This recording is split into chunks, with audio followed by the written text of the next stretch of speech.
Here at Harefield Hospital in the cardiovascular prevention and rehabilitation team, we work with a wide range of patients.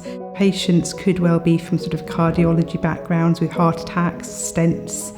We also take patients with cardiac surgery, and also we have more specialist patients with artificial hearts, ventricular assist devices, post-transplant. It's a quite complex cohort. I've got a lot of different professions within my team, and I think we're far better for it. So I have 5 physiotherapists, including myself.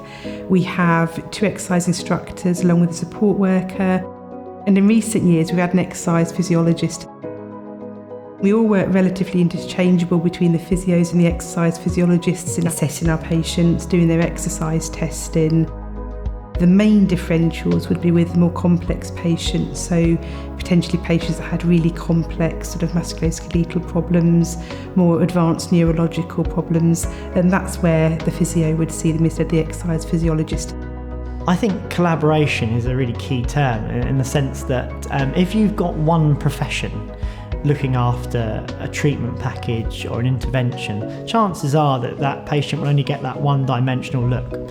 I think if you've got a multidisciplinary team approach, there's boundaries of their work scope, but they allow each other to complement each other. And I think more rehab centres need to be like this, and you need different members of that team to make it click, because otherwise, if you haven't got different parts of the puzzle, the patient's going to lose out on quite a large part of their rehab.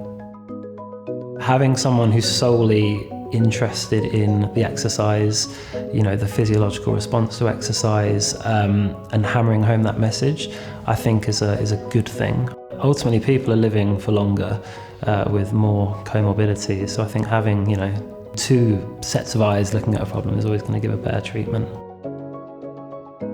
I've been coming along to the classes now for the last 4 weeks, so a month now. I had open heart surgery to replace a valve, and having these sessions has been absolutely wonderful. The guys are amazing. They talk me through it, they support me, they help me, they tell me when I need to sit down, to push myself. It's absolutely brilliant to have the different specialists in the room as and when I need them throughout the session. So absolutely, having everyone on hand is amazing. I think patients will get as good a treatment as they'll ever get in a rehab setting, because they'll also have other members of the multidisciplinary team to talk to. But actually, if you're speaking to someone who's specifically designed to prescribe exercise, then that's great for the patient, because they normally talk about what they want to do after. Is it safe to do X, Y, and Z? Having said that, 9 times out of 10, patients will talk about muscle pain, they'll talk about mental health issues, they'll talk about neurological side of things, and just general things that other physiotherapists in their scope of practice and training can add to it. So I think overall it makes sense to have this collaborative approach in rehab. When we introduced a physiologist into the team, it was very new for our department, but I think very soon people realised and respected each other from their previous experience, and everybody gets on really well, supports each other. They're very good at supporting new starters. We support a lot of local students through the service as part of their clinical placements, and they get support from all members of my MDT during their time with us. For our service, it works really well having physiologists alongside physiotherapists, and it's definitely been a benefit to the patients that we serve.